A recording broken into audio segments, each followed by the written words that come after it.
Muy buenos días, hermanos de Capilla Fidelidad. Mi nombre es Alan Legarda y hoy vamos a estar revisando el capítulo 11 de Primera de Corintios. En este capítulo vamos a observar algunas declaraciones poderosas e importantes que hace Pablo y algunas instrucciones claras respecto a un rito que debemos de honrar como hijos de Dios. Pero como siempre vamos a empezar en oración. Señor Padre Celestial, gracias por este nuevo día, Señor, gracias por nuevas oportunidades. Te pedimos, Señor, de que seas tú hablándonos a través de tu palabra. Te ruego que sea de bendición para nosotros. Y, Señor, te lo pedimos que no seamos solo oidores de esto. En tu santo nombre Jesús, amén. Bueno, como siempre les pedimos, por favor lean todo el capítulo antes del devocional para que puedan entender la totalidad del mismo. Es muy importante porque hay otras cosas que por tiempo no podemos cubrir, pero igual son de bendición, y también es importante para el mismo contexto del libro. Entonces, por favor, lean todo el capítulo. Ahora bien, es importante recordar cómo Pablo acabó el capítulo anterior, porque si nos fijamos, el primer versículo del capítulo 11 es una continuación. Así que pues vamos a ver. Lo último que Pablo mencionó fue que en sí, sea lo que sea para la gloria de Dios. Lo que él estaba diciendo era que a la final nosotros podemos hacerlo todo, pero no todo resulta de beneficio para nosotros. Así que si vamos a hacer algo, que sea para la gloria de Dios. Entonces Pablo estaba tratando con los temas de conciencia y cómo la carne que ellos consumían, la carne que comían, podía o no haber sido sacrificada a los ídolos. Y eso podía ser tropiezo para algunos de ellos. Así que el punto era, si eso representa un problema para usted, pues no coma y déle la gloria a Dios. Pero si para usted no es un problema, entonces coma y déle la gloria a Dios. Pablo dice que es mejor no comer en general para no ser tropiezo para los demás y que eso era, por ejemplo, lo que él hacía. Entonces finaliza ese discurso con el primer versículo de este capítulo, que nos dice: sed imitadores de mí, así como yo de Cristo. Y eso es impresionante, hermanos. Seguramente ya lo habíamos escuchado, pero sigue siendo algo muy interesante de escuchar. Y también nos hace surgir algunas preguntas. Algunas de ellas son, ¿pero quién se cree Pablo, no? Está diciendo que lo imitemos a él. Bueno, la verdad, eso suena bastante soberbio, pero debemos de entender muy bien cuál era el corazón de Pablo al decir eso. La intención de Pablo no era halagarse o sentirse superior a nadie. Él solo estaba cumpliendo con lo que le había dicho a Timoteo. Primera de Timoteo 4:12 dice: ninguno tenga en poco tu juventud, sino sé de ejemplo a los creyentes en palabra, conducta, amor, espíritu, fe y pureza.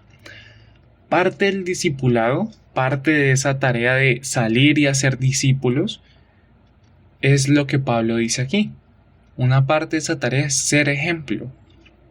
El discipulado no es solo mencionarle a alguien que Jesús es real y que murió por él, algo que también es esencial, y la evangelización es una labor maravillosa, pero también está en nosotros el discipular. Ese es el llamado que nosotros tenemos.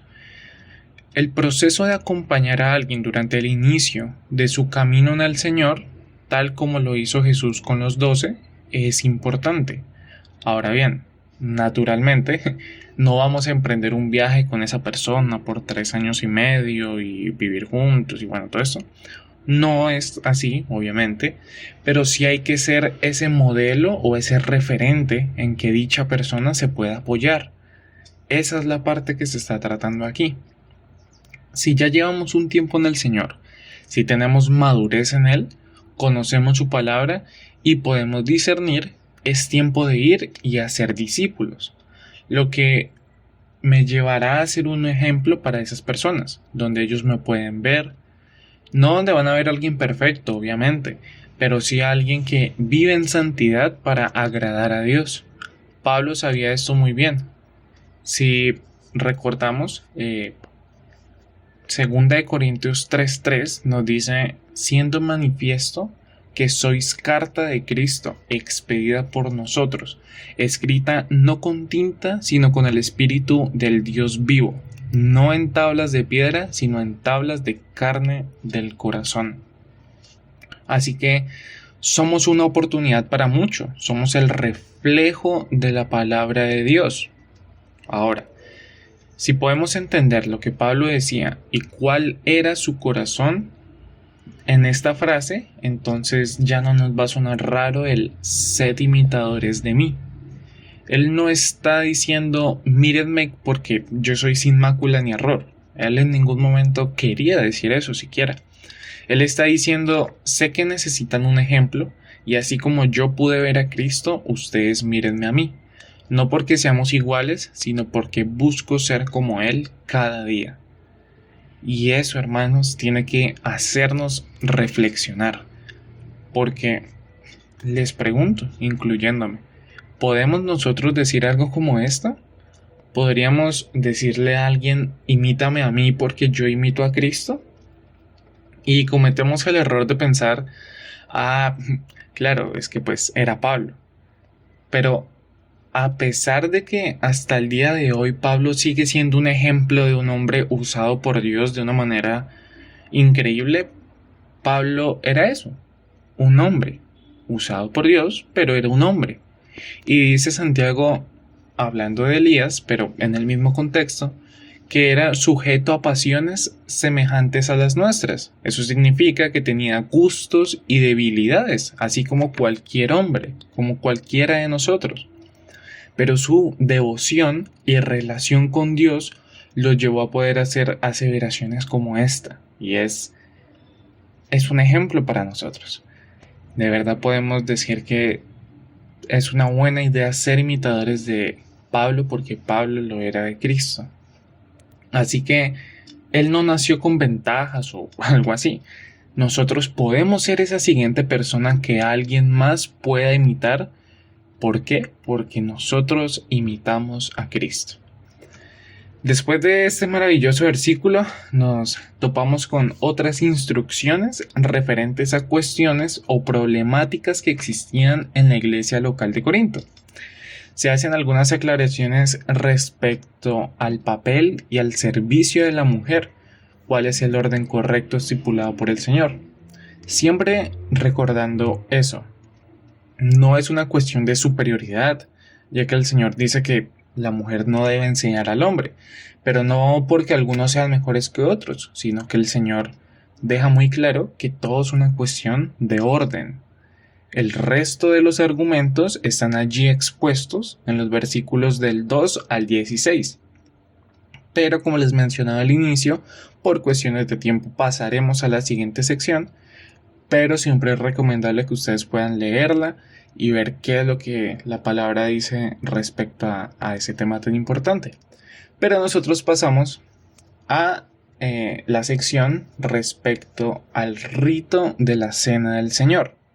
Pero es importante, antes que nada, rito. ¿Qué es un rito? La definición de esa palabra es una práctica religiosa que se realiza con regularidad. Y ya, eso es todo.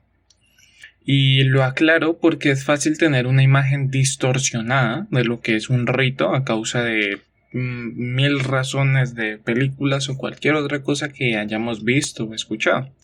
Y es bueno entender algunas cosas respecto a la Cena del Señor.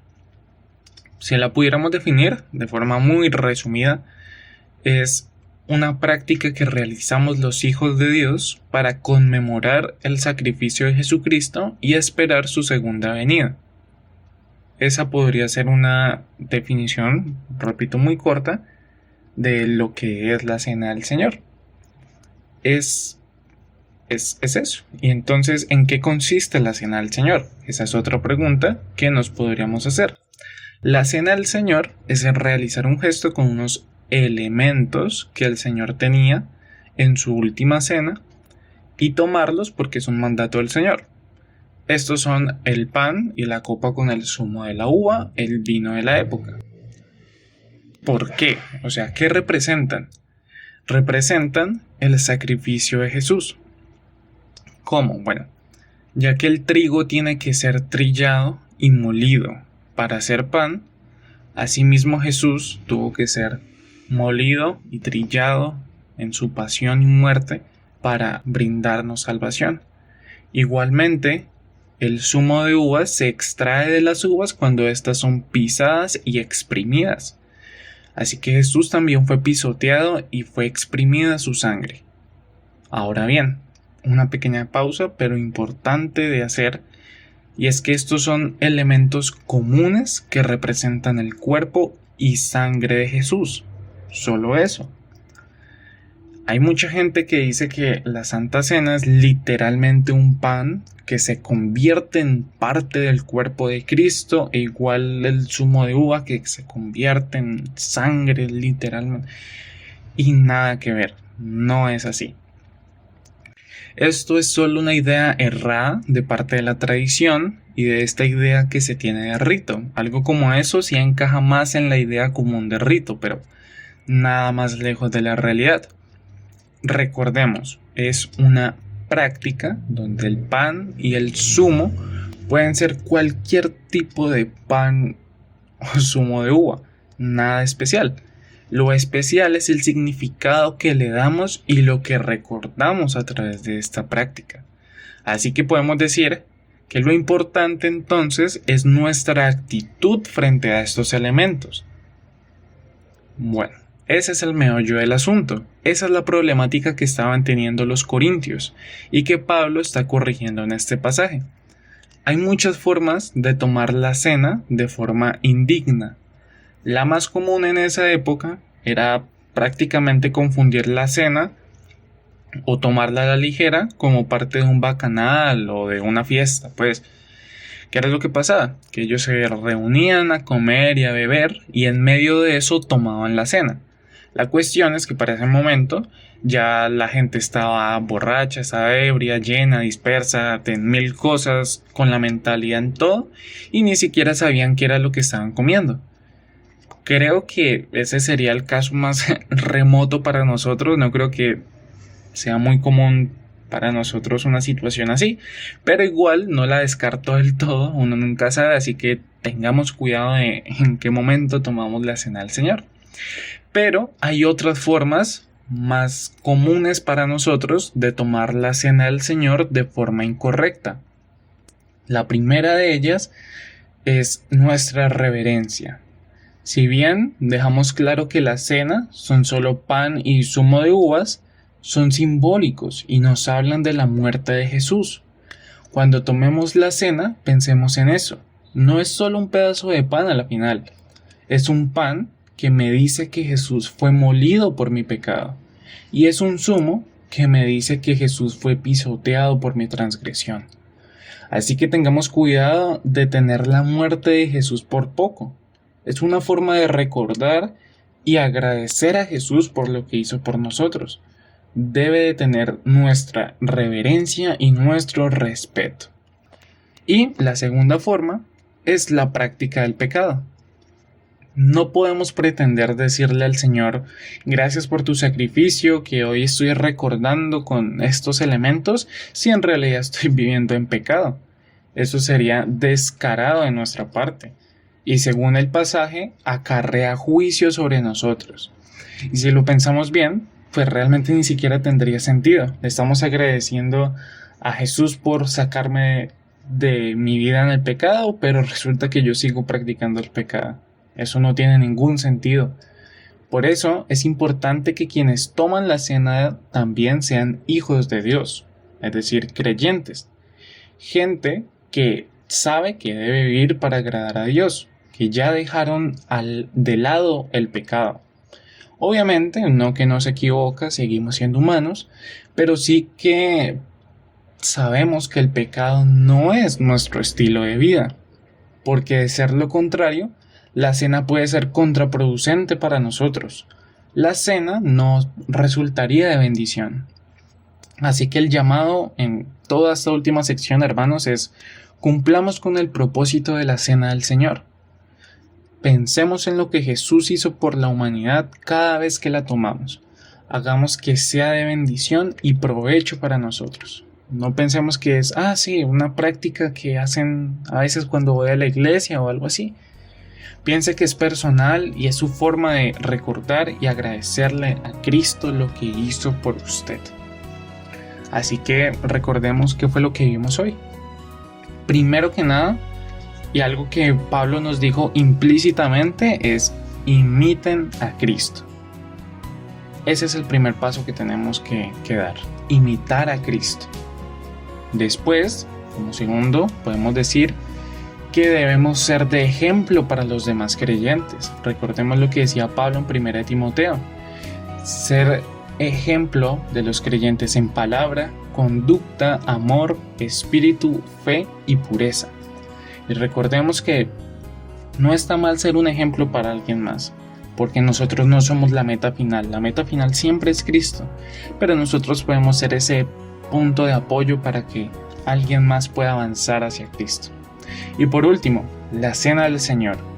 Practiquémosla regularmente. Pensemos en Cristo y su muerte. Pongámosle toda nuestra reverencia y alejémonos del pecado. Señor Padre Celestial, gracias por tu palabra, gracias por hablarnos de una forma tan especial. Te bendecimos, Señor, y gracias por este mensaje, gracias por